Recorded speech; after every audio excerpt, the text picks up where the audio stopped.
कहानी की शुरुआत में हमें लकी नाम का एक आदमी मिलता है जो एक मरी हुई बैल के पास खड़ा है। बैल की लाश देखकर वो समझ जाता है कि ये किसी आम इंसान का काम नहीं है और उसे खतरा महसूस होता है। तभी वो देखता है कि वो एक ऐसे गांव में पहुंच गया है जो किसी भयानक हादसे में बर्बाद हो चुका था। उसे एहसास होता है कि कोई उस पर नजर रख रहा है और वो तुरंत वहां से भाग निकलता है। तभी एक घुड़सवार उसका पीछा करता है और उस पर हमला करके उसे बेहोश कर देता है, उसकी बंदूक नदी में फेंक देता है। लकी को बंदी बनाकर एक ऐसे गांव में ले जाया जाता है जो चारों ओर लकड़ी की दीवारों से घिरा था। इसके बाद हम उस गांव के राजा डैनी सिंह को देखते हैं जो अपनी बेटी निधि के साथ तलवारबाजी का अभ्यास कर रहे होते हैं। इसी दौरान निधि अपने पिता से कहती है कि वो किसी भी लड़के से शादी नहीं करेगी। तभी अचानक गलती से निधि के कंधे पर चोट लग जाती है और राजा उसकी मरहम पट्टी करते हैं। तभी निक वहां आ जाता है, लेकिन निधि उसकी बकवास बातें सुनकर ज्यादा देर वहां नहीं रुकती और बाहर चली जाती है। एक नया खतरा और अजनबी का संदेह।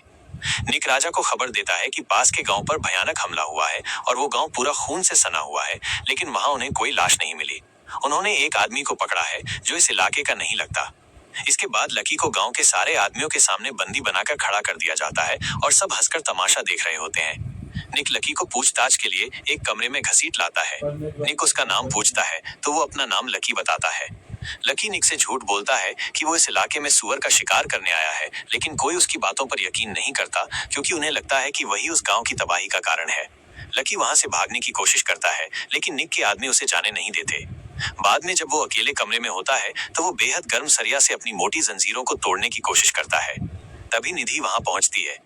वहीं दूसरी ओर राजा ने निक से लकी के बारे में पूछा, मगर निक ने बताया कि अब तक कोई खास जानकारी नहीं मिली है। राजा निक को तबाह हुए गांव में से गायब हुए राजा को ढूंढने के लिए कहते हैं ताकि उन्हें समझा सकें कि उनके गांव में हुए हमले के पीछे उनका कोई हाथ नहीं है। लेकिन निक इस बात के लिए बिल्कुल भी तैयार नहीं था क्योंकि उस राजा ने उसके पिताजी का कत्ल किया था, इसलिए वो दूसरे वाले राजा से नफरत करता था। फिर उसके राजा ने उसे समझाया कि वो सब तेरे बाप की लापरवाही की वजह से ही हुआ था, इसमें उस राजा की कोई गलती नहीं है। दानव का रहस्य उद्घाटन। दूसरी ओर हमें निधि और लकी दिखाए जाते हैं। निधि निक से पूछती है कि क्या उसने ही उस पास के गांव में हमला किया था। निक ने इस बात से इनकार कर दिया, लेकिन तभी लकी आजाद होकर निधि और उसके गार्ड पर हमला कर देता है और वहां से भाग निकलता है। जब वो आधी रात को भाग रहा होता है तभी लकी पर हमले का ऐलान हो गया। लकी की फौज जंगल में उतर आई, लेकिन उन्हें लगा कि लकी उनके गांव पर हमला करने वाला है। जब वे बाहर आते हैं तो उन्हें कोई नहीं दिखाई देता है। तभी उन्हें एहसास होता है कि उनका दुश्मन और कोई नहीं बल्कि एक बेहद खूंखार जानवर है जिसने पहले ही गांव में घुसकर लोगों को मारना शुरू कर दिया था। लकी उस जानवर के पीछे दौड़ता है और उसे भूत कहकर पुकारता है।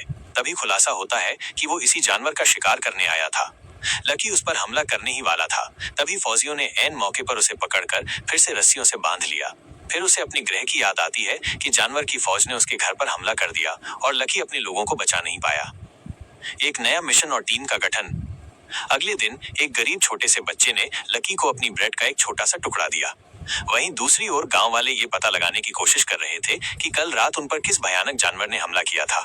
निक को राजा के सामने लाया जाता है तो राजा ने निक से उस भयानक ड्रैगन के बारे में पूछा।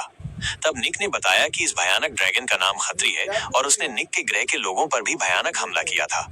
ये ड्रैगन अक्सर अपने शिकार को भयानक रोशनी से आकर्षित करते हैं और फिर उसे बहुत ही बुरी तरीके से मार डालते हैं।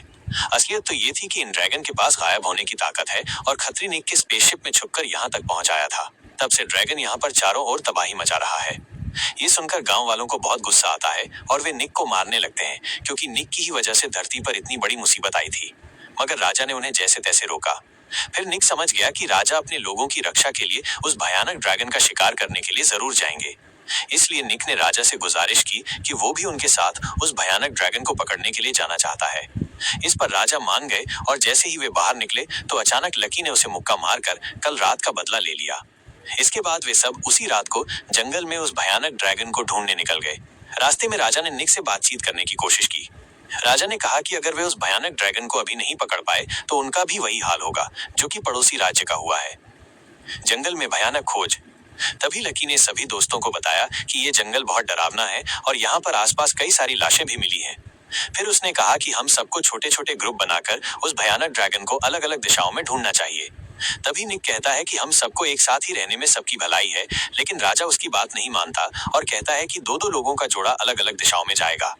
जब राजा और उसका एक सिपाही दोनों अलग रास्ते पर जा ही रहे थे तभी उन्हें ऊपर से घोड़े का कटा हुआ सिर गिरा हुआ मिला। वहीं दूसरे सिपाहियों को जंगल की गुफा के बाहर सड़ी गली लाशें मिली। तभी उनके सामने एक भयानक दृश्य आता है। माइनस उन्हें गुफा से किसी के चिल्लाने की आवाज सुनाई देती है। तभी राजा की बाकी फौज भी वहां आ पहुंचती है और वे सभी गुफा में घुसने लगते हैं। वहां उनका सामना एक डरावने भालू से हो जाता है। वहां वे लोग देखते हैं कि वो पूरी गुफा लाशों के ढेर से भरी हुई थी। वे सारी लाशें उसी गांव की थीं जो कुछ समय पहले तबाह हो चुका था। तो सबको लगा कि सब लाशों के पीछे इसी भालू का हाथ होगा, तो सभी लोग उस भालू पर हमला कर देते हैं। अंत में लकी ने उस भालू का काम तमाम कर डाला।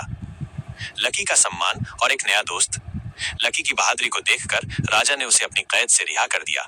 इसके बाद गांव वालों ने उस भालू की मौत का पूरे गांव में जश्न मनाया।